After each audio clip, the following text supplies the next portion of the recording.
Yang kita ributkan kan sholat kadang-kadang upacaranya. Ini pakai kunut, ini nggak pakai kunut. Dua-duanya tidak esensial. Sholat itu adalah aqimis sholat li zikri. Apakah yang kunut ingat sama Allah? Yang tidak kunut ingat sama Allah? Kunut gak usah diperbincangkan. Setiap zaman syariat bisa beda. Tapi esensi sholat itu adalah aqimis sholat li zikri. Sudah dicapai nggak esensi itu?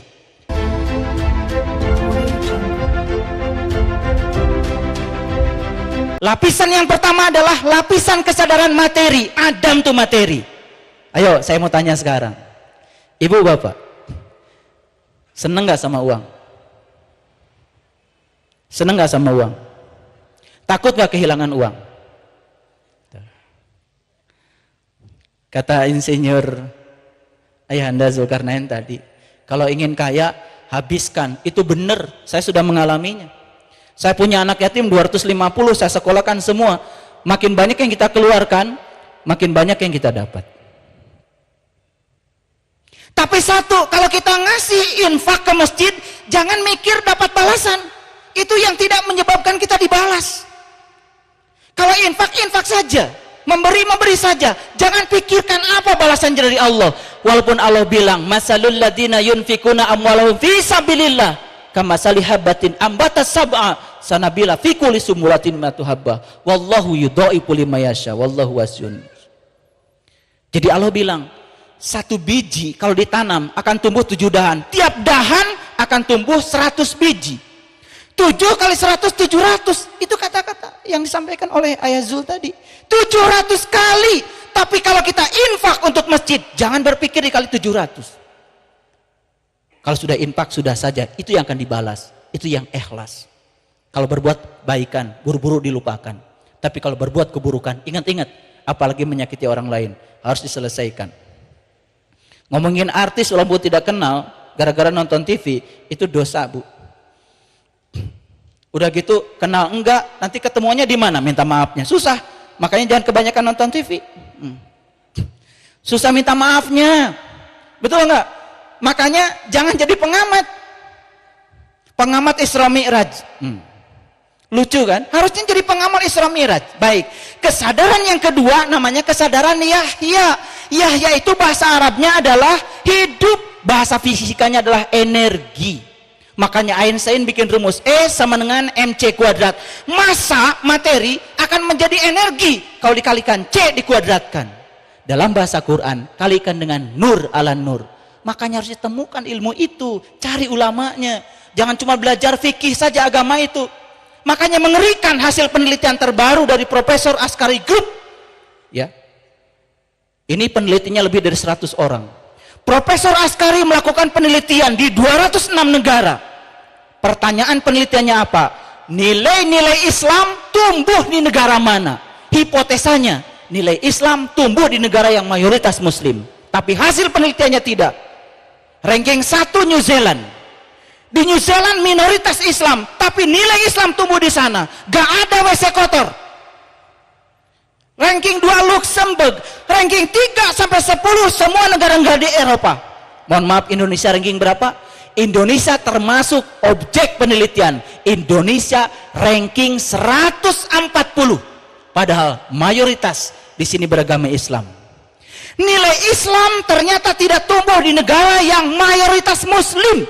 Semua negara-negara Timur Tengah rankingnya di atas 180, termasuk Saudi Arabia, tempat kita menunaikan ibadah haji dan umroh. Naik ke atas ke Afrika, Somalia, Mogadishu, itu semua rankingnya di atas 200. Thailand, Jepang, Korea, Tiongkok, semua rankingnya belasan. Mohon maaf, ini penelitian. Saya ilmuwan, saya tidak pernah cerita gosip. Gosip itu susah minta ampunnya. Makanya saya cerita data. Sekarang data sudah bisa diakses di sumber informasi. Dunia sudah www. Segede gini dunia. Apa yang terjadi di belahan sana di Amerika, dalam waktu yang singkat kita tahu sekarang.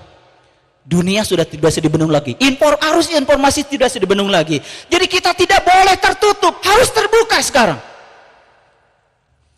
Saya yang lulusan pesantren, saya sering tanya, Pak Kiai, itu cerita Isra Mi'raj tentang buruk yang kayak gitu tuh apa kitabnya? Ternyata begitu ditanya kitab, tidak jelas kitabnya. Mengerikan. Ini sepertinya pencerahan, tapi bisa jadi pembodohan. Betul, di kitab Gaiti diceritakan tentang buruk. Apa buruk? Suatu binatang, kuda, kakinya 4, ada ekornya, ada sayapnya, kepalanya manusia. Ternyata itu diwujudkan menjadi seperti itu oleh para pelukis. Di dalam kitab Gaiti tidak seperti itu. Itu cerita tentang Rasulullah untuk mencapai Allah itu pakai kakinya 4. Kaki kuda itu kaki yang 4. Apa kakinya? Syariat, torekat, hakikat, marifat. Kalau kita ingin benar ngaji, ngajinya harus syariat, torekat, hakikat, marifat. Itu harus 4-4-nya. Harus pakai sayap. Apa sayap? Harus terbang. Manusia itu bisa terbang ke alam-alam yang tinggi dengan ilmunya. Diceritakan di Quran surat Ar-Rahman, yang bisa menembus sempadan langit dan bumi hanya manusia. Dan ilmu itu nyata adanya. Kalau dunia ada sekarang, akhirat harus ada sekarang. Dan ini harus dibuktikan. Yang ketiga apa? Yang ketiga, kepalanya dari sini ke atas manusia. Manusia itu cuma dari sini ke atas, dari sini ke bawah sama dengan binatang. Tapi kalau manusia dari sini ke atas pun sama dengan binatang. Kata Quran, ulaika kal an'am balhum adol. Bahkan manusia sama dengan binatang, lebih hina dari binatang. Ayo Bapak Ibu, sudahkah kita gunakan dari sini ke atas untuk apa? Subhanallah. Salat dari sini ke atas yang dipikirin urusan-urusan dunia. Salat dari sini ke atas yang dipikiran urusan-urusan pekerjaan. Apa bedanya kita dengan manusia? Makanya muncul Quran surat Al-Baqarah. Wa id akhadna mitsaqakum wa rafa'na fawqakum tur. Kalau di Quran ada kata-kata gunung, yang maksud itu adalah Sidratul Muntaha, puncak kesadaran kita. Salat itu harus di Sidratul Muntaha, di puncak kesadaran kita. Bagaimana mau Sidratul Muntaha kalau kesadaran kita masih di kesadaran materi? Ya, hilang uang 100.000, aduh, ingatnya seminggu. Betul nggak? Nyumbang, cuman Jumatan itu juga bunyinya kenceng, Pak Jul. Udah gitu apa? Ingat-ingat, subhanallah. Bagaimana bisa menjadi orang kaya kalau kita tidak infak? Saya ingin katakan, keran di rumah kita kalau ditutup, berhenti itu pompa air. Coba kalau keran dibuka, siklus air terus berjalan. Kalau ingin rezeki kita bersiklus terus, infak. Bahagia itu ternyata adanya di kebahagiaan orang lain yang kita bahagiakan. Sekali lagi, bahagia adanya di kebahagiaan orang lain yang dibahagiakan. Bahagia nggak Ibu Bapak dengerin Bank BRI nyumbang 100 juta? Bahagia nggak? Bahagia mana dengan Bank BRI? Saya kira kalau Bank BRI melewati Bapak Bambang, lihat kebahagiaan jamaah ini sekarang. Besok lusa ada anak-anak yang bahagia karena bisa ngaji. Besok lusa ada anak yang bahagia karena mendapatkan pencerahan. Datang orang BRI ke sini. Saya percaya orang BRI jauh lebih bahagia. Karena apa? Karena yang membahagiakan jauh lebih bahagia daripada yang dibahagiakan. Ini hukum. Jadi kalau kita tidak pernah membahagiakan orang, jangan berpikir kita jadi orang bahagia. Orang yang hidupnya mengumpulkan yang akan ditinggalkan, ujungnya hanya penyesalan. Mohon maaf, saya punya murid ribuan yang belajar sholat khusyuk dengan saya, yang sudah pensiun dari kehebatannya sebagai orang populer. Apa yang terjadi?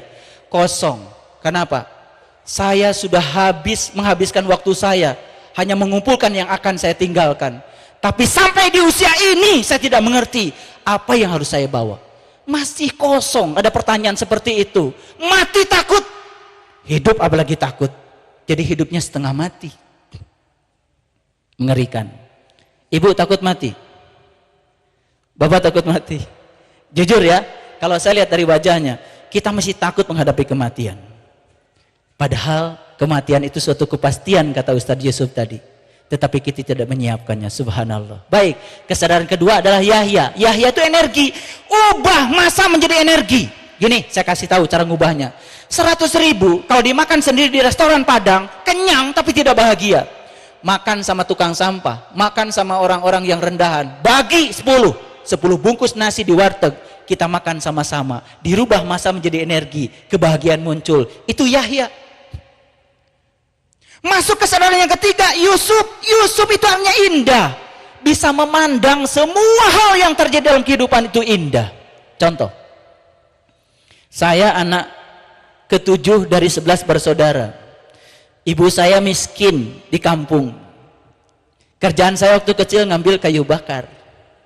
Pengen beli sendal jepit harus 5 kali pergi ke hutan. 5 kali kali 5 perak baru 25 perak. Itu baru dapat sendal jepit 1. Kalau pakai sendal jepit udah keren tuh ke sekolah. Waktu kecil saya tidak bisa melihat keindahan hidup. Saya melihat itu adalah sebagai suatu penderitaan. Sekarang saya bisa melihat. Kenapa? Ternyata ibu saya ibu terbaik yang dipilih oleh Allah. Bapak saya bapak terbaik yang dipilih oleh Allah. Kalau saya tidak dilahirkan dari ibu bapak yang itu, tidak akan menjadi Saiful yang hari ini. Saya dulu sekolah di TB, ya, jadi pembantu rumah tangga 8 bulan. Di sini, di selatan sini, di Jalan Nilem. Jadi kalau saya ke kampus itu jalan kaki. Saya tidak dikasih uang sepeser pun. Pulang sekolah jam 1, kalau terlambat dimarahi. Cucian sudah mulai banyak. Jemuran banyak. Semalam saya, satu keluarga semua saya cuci. Saya setrika. Jam 4 subuh saya nyuci mobil 4. Jam 1 sampai jam 4 saya ngasih makan burung 100 ekor. Bayangkan 100 ekor ngeluarin tainya kayak apa. Tapi tidak ada sedikit pun kesedihan. Saya sampaikan pada ibu saya. Ibu, saya baik-baik saja di Bandung, saya sekolah.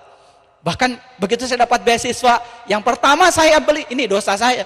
Saya tidak beli buku, saya beli televisi. Walaupun di kampung belum hidup, saya beli televisi yang pakai kotak itu. Sekampung lihat sirum. Senang. Dan semua orang di kampung bilang sama ibu saya, itu Saiful itu kerja di pabrik mana? Kata ibu saya kerja di pabrik tekstil. Bisa beli televisi kan? Gitu. Itu semua itu asalnya tidak indah. Tapi begitu saya sekarang melihat Tuhan, tidak ada sesuatu pun yang buruk yang kau berikan pada diriku. Semuanya baik-baik saja. Orang-orang yang membenciku ternyata mereka berjasa membuat aku tambah besar. Orang-orang yang menghina aku membuat aku tambah besar. Ya Allah, aku berterima kasih pada orang-orang yang mengikuti saya. Di situ saya melihat keindahan Yusuf. Baru masuk yang keempat, lapisan yang keempat, Idris. Idris soalnya cerdas. Cerdas melihat hidup. Jangan bekerja keras. Hidup itu harus bekerja cerdas. Ayo, kalau sholat tidak cerdas, gak dapat ilmunya. Sholat mau 1000 rakaat sehari kata Allah, fahabitat a'maluhum, putus tidak menjadi amal. Fala nuqimu yaumal qiyamati wazna, dan di hari kiamat nanti tidak ada pemeriksaan buku amal terhadap orang yang sholat tidak pakai ilmu. Yang kita ributkan kan sholat kadang-kadang upacaranya, ini pakai kunut, ini nggak pakai kunut, dua-duanya tidak esensial. Sholat itu adalah aqimi sholat li zikri. Apakah yang kunut ingat sama Allah? Yang tidak kunut ingat sama Allah? Kunut gak usah diperbincangkan. Setiap zaman syariat bisa beda. Tapi esensi sholat itu adalah aqimi sholat li zikri. Sudah dicapai nggak esensi itu? Ini mengerikan. Itu sebabnya banyak orang sholat tapi tetap melakukan maksiat. Ini niat saya dengan semua sahabat-sahabat saya yang support saya. Saya sekarang ngasih pelatihan sholat di mana-mana. Tujuannya cuma satu, membangun peradaban. Kalau semua orang sholatnya sudah benar, subhanallah, mohon maaf, kalau kita gerakan sholat benar, olah napasnya benar, subhanallah, distribusi oksigen ke seluruh tubuh itu bagus, distribusi air ke seluruh tubuh bagus, sel tubuh kita makanannya adalah air dan oksigen, luar biasa. Hormon-hormon yang produktif akan dihasilkan tubuh. Tapi kalau sholat kita gerakannya nggak karu-karuan, habis sholat cara rangkel, habis sholat tunuh, lagi sholat pun nunutan, gak ada energinya sholat. Saya mungkin tidak bisa mengajarkan sholat khusyuk di sini, tapi saya mengundang para sahabat sekalian, silakan kalau mau belajar, saya terbuka. 1 orang 2 orang saya ajarkan, asal benar-benar niatnya mau belajar. Baca dulu buku-buku saya, banyak buku, CD-CD saya, dengerin dulu. Saya sudah memproduksi lebih dari 133 CD, episode audio yang bisa didengar dulu untuk pencerahan awal. Saya sudah menulis banyak buku untuk pelatihan-pelatihan spiritual. Bapak Ibu akan merasakan suatu saat betapa rindunya sholat. Aduh, sholat itu nikmatnya luar biasa. Baru kesadaran Idris, baru kesadaran Musa. Harun tuh cinta. Musa, siapa Musa? Mutakalliman, orang yang bisa bercakap-cakap dengan Allah. Nanti nyampe di rumah, buka ya, ini harus dibuka. Buka Quran surat Al-A'raf ayat 143. Tolong dicatat. Al-A'raf 143. Bagaimana Nabi Musa pertama kali bisa mengalami awalnya iman. Di situ Nabi Musa mengatakan, "Qala subhanaka tubtu ilaika wa ana awalul mu'minin." Maha suci Engkau ya Allah, inilah awal aku beriman. Lihat itu, sejak kapan Nabi Musa awal iman? Dan di situ dikatakan, mohon maaf, Nabi Musa akan minta bertemu Tuhan. Ya Tuhanku, nampakkanlah diri Engkau kepadaku agar aku dapat melihatmu. Apa kata Tuhan? Engkau tidak akan bisa melihatku, tapi lihatlah gunung itu. Kata-kata gunung di Quran, sesuatu yang tinggi, itu yang disebut dengan Sidratul Muntaha, puncak kesadaran. Kamu harus meningkatkan kesadaranmu sampai di kesadaran yang itu. Baru berikutnya apa? Tatkala Tuhannya menampakkan diri di gunung itu, falama tajalla rabbuhu lil jabal. Jadi Tuhan menampakkan diri di puncak kesadarannya Musa, sama seperti yang diajarkan pada Nabi Muhammad. Jadi Mi'raj itu bukan hanya dilalui oleh Nabi Muhammad, seluruh nabi, seluruh rasul juga. Mi'raj itu yang kita selama ini sempit memahami agama, karena Quran tidak dipahami secara utuh 30 juz.